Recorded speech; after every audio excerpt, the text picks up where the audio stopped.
Welcome to the Unbreakable Mind and Body podcast. I am your host, Tiana Gonzalez, a multi-passionate creative, storyteller, and entrepreneur with a fierce love for movement. This is our space for powerful stories and actionable strategies to help you build mental resilience and elevate your self-care practice. Together, we will unlock the tools that you need to create an unbreakable mind and body. Welcome back to the show. I am your host, Tiana, and I just want to say thank you so much for tuning in. I've gotten a lot of great feedback on the show. Even this past week, I kind of felt a little bit uncertain about what I wanted to talk about on this particular episode, and I was feeling a bit uninspired. And then just yesterday, I had two different people from two different quadrants of my life give me some positive feedback about episodes that they listened to that they said helped them. And seriously, this is why I keep showing up and doing this thing. So quick thank you to those of you who have been tuning in. And if this is your first time tuning into the show, welcome. Have a seat. Grab a notebook and a pen. I always will give you some things to think about, some questions to ponder. And I believe that through the downtime, when you're relaxed, when you're calm, that's when the downloads will come to you.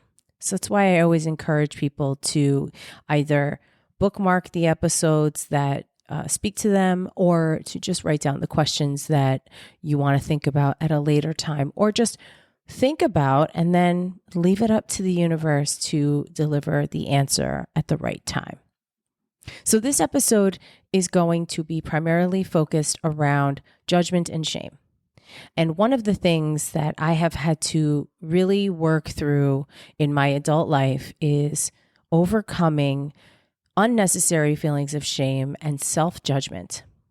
Now, it is important that we talk about the definitions of these things, because while we all may assume we know what they mean to us or how they make us feel, shame is really rooted in this fear of disconnection.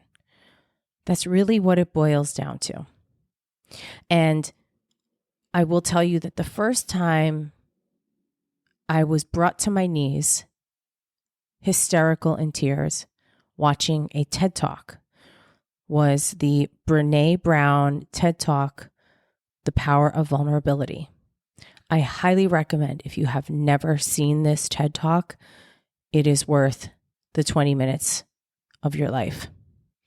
This TED Talk took place in Houston, Texas in 2010. So it's about 15 years old. The video has 23 million views. Let that sink in. This video has 23 million views. Brené Brown was already a very well-established author, speaker, and somebody who has helped other humans work through their struggles. I don't actually know her formal title, and it's funny because in the TED Talk from 15 years ago, that is actually how she starts the conversation, coming up with the appropriate title, because she is a researcher, but she's also a storyteller. And I'm a storyteller too, obviously. Now, this TED Talk ultimately navigates the conversation around why do some people feel their worthiness or lack of worthiness of love and connection and good experiences. And it really came from this place of, well, the people who can give of those things so easily also believe they're worthy of receiving them. This is where I had to pause the video and I just started bawling. Now, I wish I could remember how the video was sent to me or how I stumbled upon it, but either way, it's been something I've viewed so many times over and over. I always walk away after watching it feeling like I've learned or heard something new from that presentation, from that TED Talk. So again, I highly recommend you watch. But the conversation, particularly around judgment. Now this one's really sticky for me, and it might be for you too. Because I think it's important to recognize, where are you judging yourself unnecessarily in your life? That's the first question. Where are you judging yourself unnecessarily in life? Now, about 2 months ago, I started working with a new mentor, and I enrolled in her mindset course. I call it therapy because it truly is like therapy for me. And her course, the coach's course, is all about working on your beliefs, on your inner narrative, getting your nervous system regulated, being able to fully step into your authenticity. And yes, these are things I have been working on for most of my adult life. However, the work is never done. So I got to a certain level and then I sort of plateaued. This coach has been helping me with getting my mind right, with feeling more comfortable in different bigger capacities, with holding space. And what's interesting to me is that I organically sort of flew through all of the material. It's a self-paced course that has an online community where we can ask questions and converse with other students in the course. We have lifetime access to the material, and we do a group call once a month. So within the coursework, there's workbooks, and I flew through the first 3 modules. There's 4 modules and then some bonus material. The first 3 modules, flew right through it. Wasn't rushed, wasn't losing sleep over it, but just was very excited and engaged. And then I get to phase 4, and we start to talk about judgment. And for some reason, I could not get myself to do the workbook. I printed it out and I would answer a question, and I just couldn't get my mind right for some reason. Now, it's funny because I had to tell myself, okay, let's not judge myself in this situation for not feeling inspired and motivated, charismatic, whatever word you want to call it, enthusiastic to do this workbook. I'm just going to leave it alone. And I moved on to the next video. And I skipped ahead, but then I had to go back to the judgment chapter and do that workbook. And I thought it was fascinating because it's the kind of thing where I said to myself, I thought I did this already. Like, what's going on here? Like, didn't we work through this already? Don't we know where these beliefs come from? We know that this is not true, that this is just some narrative I've been programmed to subscribe to from my childhood, but this is not who I truly believe myself to be, nor do I need to feel shame or be afraid to be seen. And guess what? Apparently, I did have some shame, and I still have some work to do. Mentally, in my heart, in my head, in my soul. And it really is so interesting when I look back in my past on all these times in my life where I felt I was judging myself for things that were not fully in my control. And I had to stop and ask myself, whose voice is that? Because I want to be nice to myself. So who's judging me? Like, where is this coming from? And that leads me to the second question, which is, what is the root belief here? Like what is this judgment all about? Let's just slow down for a moment and think about where this is really coming from. When I think back to the early days in my career, I felt like I was not being paid what I was worth. I remember being in engineering school and our professors telling us things like, yes, when you graduate college, your starting salary will be significantly higher than your friends who are in other majors or who are studying different things at different schools because you're in engineering. That simply was not true. Not for me. I remember feeling judged when I changed jobs because the time that I grew up in the 80s, our grandparents had one job for multiple decades. They never left the companies. It was a very different time. So I thought it was a bad thing to change my job because it would be something else to add to the resume, that I wasn't loyal to a certain company. I remember judging myself around the idea of changing my major. I'd never changed my major, even though I knew from day one of my first day of college, freshman year, that engineering probably wasn't the right thing for me. But I stuck it out for 4 miserable, grueling years because I had some shame around changing my major or changing schools. I thought change was bad.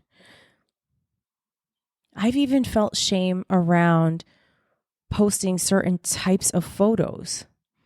I remember first competing in some bodybuilding shows and posting a few stage photos, but having fear and uncertainty around doing photo shoots with photographers, even though I'm covered.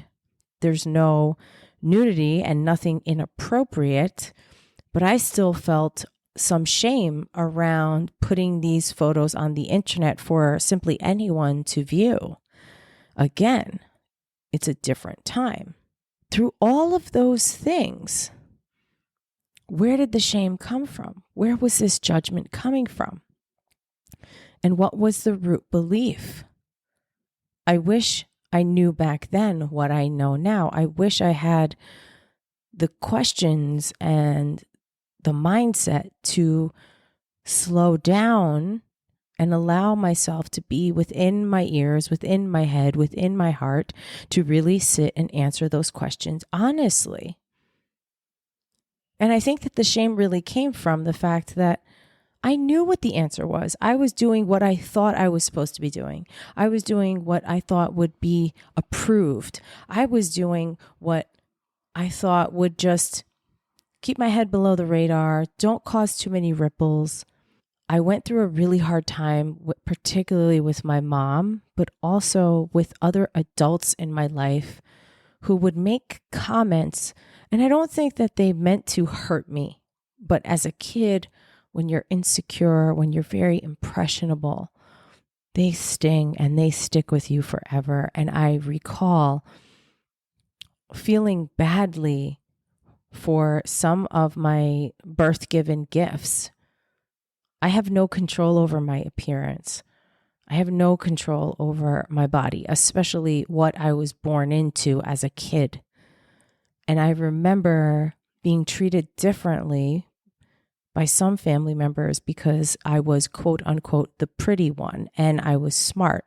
And it was almost unfair in some people's eyes that according to them, these are their words, that I was born pretty and smart. And I had a really tough life, but I seemed to be doing okay. What they didn't know was that behind closed doors, I was suffering. When I was about 12 years old, I had suicidal thoughts and I hated my life and hated everything in my life for a good number of years because it had been ripped upside down. My dad was on the cover of the newspaper for several weeks when I was in the 7th grade because of the crimes that he committed.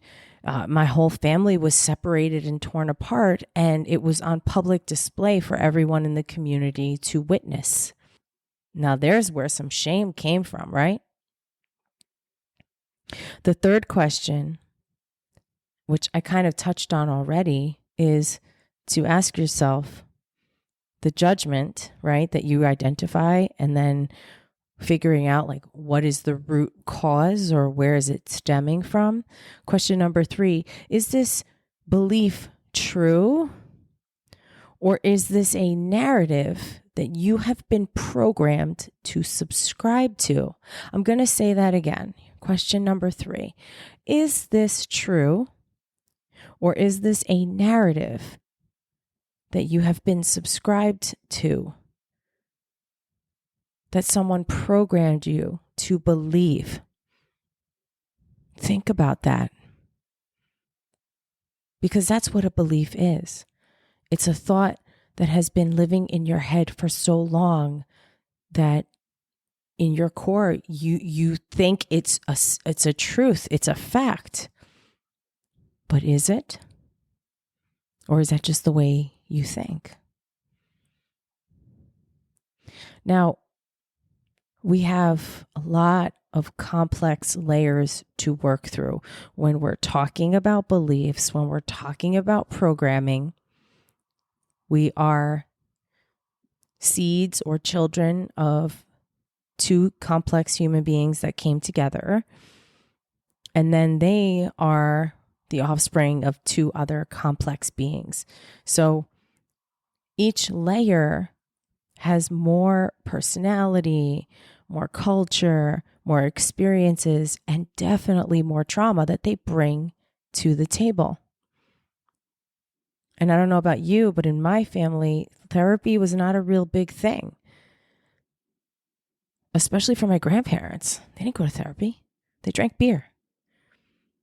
I remember being a little kid visiting my dad's parents, and it was the strangest situation because my grandmother on my dad's side, she was divorced from my grandfather, my dad's dad, and she was remarried, but my grandfather was a merchant marine. So when he would come home to the States, and then ultimately they all moved to Puerto Rico when I was about 8 years old, they moved back there. When he would come home, guess where he wanted to be? He wanted to be with my grandmother, even though they weren't together anymore. Like they cohabitated in the same dwelling. They weren't together. And I don't think that they were intimate any longer. I mean, I really don't know. I was just a little kid. But here's the unusual circumstance. When I would go visit my abuela, she was there with her husband and my grandfather when he would be home from being out to sea. So that was confusing. I totally went on a tangent there, but I just thought that I just had that thought as I was talking about complex beings and therapy not being a real thing for many generations. And perhaps the same is true for you. By the way, going to therapy is not a get out of jail free card. It doesn't mean you instantly bypass things. Going to therapy simply means that you are willing, maybe even eager to unpack your shit and have somebody maybe help you fold it a different way and organize it and then repack it. But you still have the shit with you. It never leaves you. You just change how you navigate it internally. Now, there's one more thing I want to touch on when we're talking about judgment, particularly self-judgment. I want you to ask yourself, what is the risk in following your heart and expressing yourself authentically? What is the risk in following your heart and expressing yourself authentically? Now, we are in Pride Month, and I am somebody who firmly believes that everyone is entitled to love who they love and to step into their authenticity in the biggest and most celebratory way, which is fucking scary. And I'm here to back up anybody who feels fear around that. I support you. But what would the risk be if you expressed yourself? If you showed up as who you really are? It would repel the wrong people, but you would also be a magnet for the right people. you would be an attractor. And you would also show others that it's okay to be themselves. It's okay to be unique. It's okay to be different. Now, of course, we live in a digital age. There are people who love to just say things for attention, do things for attention. I mean, that is the biggest or the most valuable form of currency that we have in this moment of time is people's attention. So there are those out there who look for the clickbait or who say things that are totally out of the ordinary and unusual because they want the attention. But for those of you who may feel some fear around truly expressing yourself, by the way, this doesn't have to be in the online space. I'm talking about every single day. When you don't feel fear that stops you from speaking your truth, or if you speak your truth in spite of feeling that fear, you allow for like-minded individuals to connect with you. That's how you build connection, through being vulnerable. And that's truly where the magic lies. I have had fear. I still do have fear. This podcast launched on March 11th. It was on a Tuesday. And I still have fear that certain people in my family are listening to this show and just collecting data and notes ready to attack whenever the opportunity presents itself. And that could just be in my imagination, or it might be real. Either way, I'm going to do whatever the fuck I want anyway, because I am 46 years old and I am not living behind a mask anymore. Talking about shame, in my childhood, when my father got arrested and went to jail, my mom, she just thought she was protecting us, but she would tell my brother and she would tell me not to tell people where he was. She didn't want them to know. Tell him he's upstate. Not very original. I mean, thinking back now, people probably knew exactly what that meant. But at the time, we were protecting ourselves. We were protecting our family. We were protecting our reputation. And I do still find it quite interesting when I share with people that, yeah, my dad went to prison when I was 12 years old, that immediately go, what for? Come on. That's really rude, number one. And if you are genuinely curious, time and place. I have no shame talking about it. It's not something I'm guilty of, but it's still painful to discuss. And remembering this grieving child that I was, 7th grade, I mean, I just remember the kids at school talking and whispering behind my back and saying all sorts of stupid shit. And I got to tell you, as a little kid, I was kind of an asshole because we didn't have a lot of structure and true discipline in the home when we lived with my dad. So the attention I wasn't getting at home, I was for damn sure going to get it at school. So if I wasn't getting like the top grade on an exam or in a class submission, like I remember in 4th grade, I got the best grade in the class on a history exam, and I fucking was showboating it for days because I was so proud of myself. Mainly because I wasn't one of the nerds in school. I wasn't labeled as a nerd, but I truly was.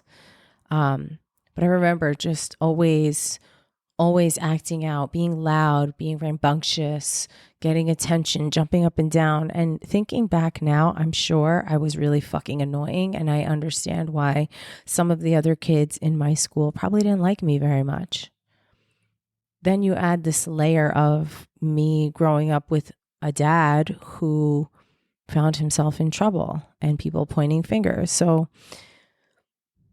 yeah, I had no shame as a kid until it flipped on its head. And then I had a lot of shame.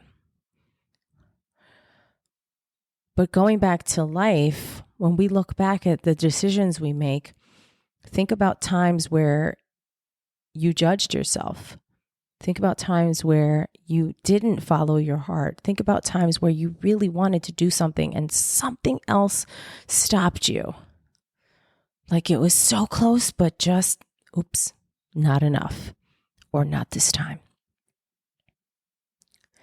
So I want to go back and repeat these questions for you so that you can explore them on your own time and in your own way. Number 1, where are you judging yourself unnecessarily in life? Number 2, what is the root belief here? Number 3, is this true, or is this a narrative you have been programmed to subscribe to? And number 4, what is the risk in following your heart and expressing yourself authentically? I challenge you to show up to an event, to a conversation, to a get-together, to a meeting, to a session with your trainer, and be a little bit more open the next time. You never know what someone is going through behind closed doors or in their head or right before they walk out to meet you or train with you or have a drink with you or meet you for dinner. Everybody has a story. Everybody's dealing with shit. Everybody's going through something. And when you're vulnerable and when you give people permission to just kind of fall apart a little bit in your space and feel safe, that's where you create real connection. People may not remember everything you say or everything you do, but they for damn sure will remember exactly how you make them feel. I hope you enjoyed this episode. Thank you for being here. If you enjoyed this show, please follow along so you can get notifications whenever an episode is published. I appreciate you being here, and I'll see you on the next one.